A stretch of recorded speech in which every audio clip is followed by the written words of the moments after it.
back again. And, and how many years ago brought Gwen Samuel back last week, brought some other people back. And then just, anyone that wants to come on my show, we'll have these conversations.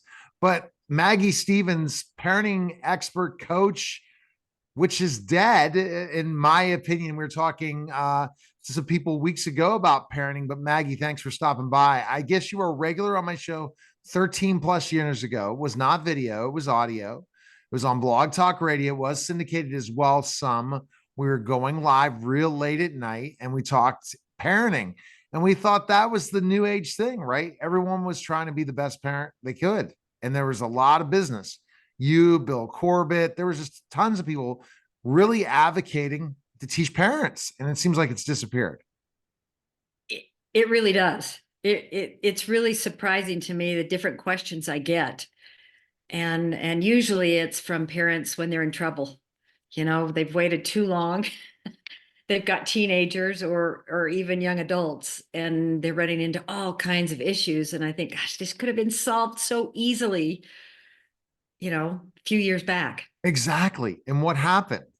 That's the point. So, I think that parenting is a very difficult job.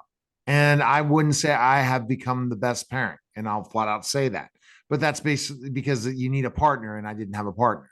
So it is something that should be taught, should understand the responsibility of what it takes to be a parent.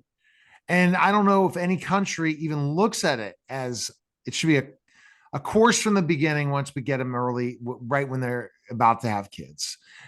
Then have the resources available. But I'm not saying government, I'm saying community, and showing that it's something that the grandparents have to teach them to still be good parents, not spoil their kids, to see the value of how good it is to raise a great parent. And it should be passed on from generation to generation, as sure as heck not. And then the parenting experts have disappeared. But I just think, COVID put a monkey wrench in things, but come on, what else? I don't know. I don't know. I don't know if AI, screen time, all the new stuff, cell phones have gotten in the way. People listen to podcasts a lot. They listen to podcasts and web pages, and they learn. Yeah, but what do you think these parenting experts compared to the one back 15 years ago? I don't know where they are. No, but when they are on podcasts or they're on TikTok trying to be a parenting expert, oh, come on, let's go bring back that one mom from Utah, right? What was her name? Gracie. I forget her name. Frankie, something Frankie. And is that the one that got arrested? Yes, I ended up interviewing Julia Chang about Juju Chang about her, and it's what has happened. That's the point. So let's so you say it's because of all these things. Parents are too busy. They don't see that value. It's you give a kid a device and walk away. And then by the time they're teenagers, it's too late. Well, look at society. Our society is built on the fundamentals of morals and everything that's taught in the home. And I look at all these, I shouldn't say this because I don't want to get political, but protesters out there, the fentanyl problem, we're failing. We're failing in our home because our society, you can see, is going downhill at a rapid pace. But that all starts in the home. It all starts with the parents and them putting effort into raising children. Totally. And that effort's not easy. It's not easy. So I remember every time I would come up with questions from different blogs, First in the Total Education on the other thing, or just different forums back in the day. And you were able to answer parenting questions, and you are able to tackle the concern that they're dealing with. And you tackled it so differently than so many people. But it took patience. It's a lot of work. Something happens. Hey, I need to get my kid off the device. What am I going to do? Or why are they stuck in my bedroom? So let me go with some issues and concerns parents have now. Now, I believe that you have to run your house like a classroom. If you don't run it like a classroom, if you don't have rules and discipline, but also fun, it's got to be a mixture of everything, but there has to be structure and there has to know who is the boss. parents can't be their best friends, but also the parents can't be so disciplinarian that, hey, no other kids are on devices. I don't want my kids on devices. Well, down the street, they go to their friend's house and it's for 12 hours. Let's talk about a specific one scenario. Why are all kids in their rooms now? They don't go out, they don't play, they game, they talk, they socialize in their rooms. How do you get your kids out of their room?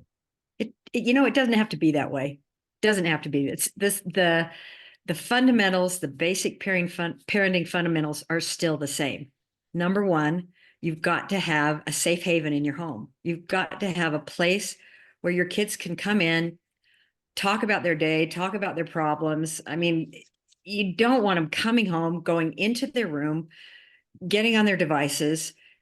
You need to be there as a parent when your kids get home, have conversations, have dinner together. I mean, those are all basic things. Have fun together. Go, here in Utah, go ski together, go play soccer together, go whatever you like to do. You've got to spend time with each other. And even though they're not your best friend, you have a relationship. You've got to have that relationship first because, I mean, think about it, Neil. Who do you take advice from? Usually someone you trust, a friend. That's who the kids are going to listen to. If they know they can trust their parent, if they know their parents there, if their parents got their back. So what's the big thing about them staying in their rooms, lots of the kids? Well, because they don't have to come out to be social. The games they play their games with their friends online, which, I'm not saying you don't do some of that. You don't want your kids to be weird, and that's kind of a fun thing for them to do. But it shouldn't be as much time as our kids are spending socializing. They need to be with their friends. So once they're teenagers, what percentage of time are you seeing now kids staying in their bedrooms? What percentage of kids? Oh, I would unless they're in activity, when activities when they get home finally. Yeah. Time they're in the house. You need downtime. I mean, I need downtime. I like to come home and sometimes watch a movie and relax. That's okay. And so, I think parents and kids, you have to set this up in your home, how you're going to have it, and talk with your kids about it. Say, okay, I don't want to eliminate you from devices, but we've got to set a certain time period. So say it's after school, you need to come home and for 30 minutes, play video games. Go do that. And then, get them outside after that. Go do something with them other than screens or inside of the house. That builds relationships so much better than that. If you can't get them away from the video game, I'm always a component of you sit down right next to them and ask them so much about the game till pretty soon they put the game down. I guess you could say annoying video time. Right. But see, the other thing is they say, oh, they're gaming too much. Well, what if that's how they communicate and talk to their friends? That's the other thing you have to look at, and take that device off them when they go to bed, which is a challenge. And you have to do it at a younger age if they do get it. And they really need to know who's boss, because at the end of the day, and it can't be, okay, corporal punishment or whatever it is, there has to be a real, true parent-child relationship. But at the end of the day, who's the parent? And that's not happening. That's not happening. And I don't know if it's because parents are working too much, but I'm thinking there's so many interests. It's not working. I think it's honestly the number of single parents now. I would love to get a number of single family homes now compared to 15 years ago. I'm sure the number is a lot larger. And we're not blaming COVID on this. We're just literally seeing these changes. And now a lot of people aren't getting married either. So then you're going to have kids, and then that relationship breaks up, and then it's a single family home. So you're seeing a decrease in marriage. You're seeing a decrease of relationships, and then still kids coming into the world. But I think it's still parenting one-on-one. If you really understand from day one when they're a toddler, right? You got to you got to go through that process, but not like serious discipline, but they have to understand who the parent is. They do. They do. And I understand that. And I think, you have to set limits. You have family councils, you decide what you're going to do in your home. And then if they don't meet those, you have to, come down and say, okay, this wasn't met. So, A wasn't done. So B and C will happen. That's the role of a parent. That is totally the role of a parent. But more importantly, and I always stress this, is you've got to find your child's interests. You've got to put them in Right. sport, in music, in I don't know, whatever, entrepreneurial things, whatever they love to do. If you can do that with them and you get involved, get them started, you're not going to run into these other issues all the time of going in the room, not But how communicating. many are you seeing kids not being involved in activities too? Where are we seeing what percentage of kids now in that area? I don't have all the percentages. I don't know. We just know it's changed a lot, probably 50% higher. But there are still kids that are active in high school activities, junior high activities. Some kids know what they want to be. Some kids know what they want to do, and they have friends and they hang out with friends.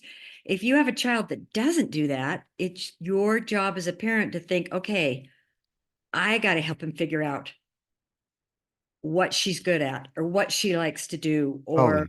you know and that is time, spending time together, which, like you say, if you're a single parent, that's a lot tougher A to do. lot of work. You've got double the work, double the problems at home, fixing things, paying bills, having meals ready. But I would say to simplify as much as you can, just to spend that quality time with your child. That's what makes all the difference. So tell me, Maggie, about your coaching program, helping parents. What do Oh, I you? love it. I used to teach regular classes once a week, parenting classes, and then from that I would get a lot of my coaching. People would come and want private coaching. We're just in the process probably of getting a Zoom conference going where parents can just call in because they don't have as much time as they used to sit down and listen to an hour program and give me the problem, and then we solve it together, and other parents can listen to it. So that's where we're headed right now. Hopefully in the next month or two, we'll have that up and running. If you went to go back to all my archives, you'd hear how she solves problems very easily in those ways. And now we bring her back and we bring back a great conversation, Maggie. Appreciate you coming by. Best place people can find info on you. Where can they go? Just go to Amazon. My book is there. ParentFix.com. The Parent Fix is the name of the book. And we also now have a workbook to go along with it. So you can write it down what you're going to do. The workbook's been really great in helping parents not only just read, but they make commitments of ways they can improve and work with their children. All So right. You're listening and watching the Neil Haley Show, and we'll be back in just a moment.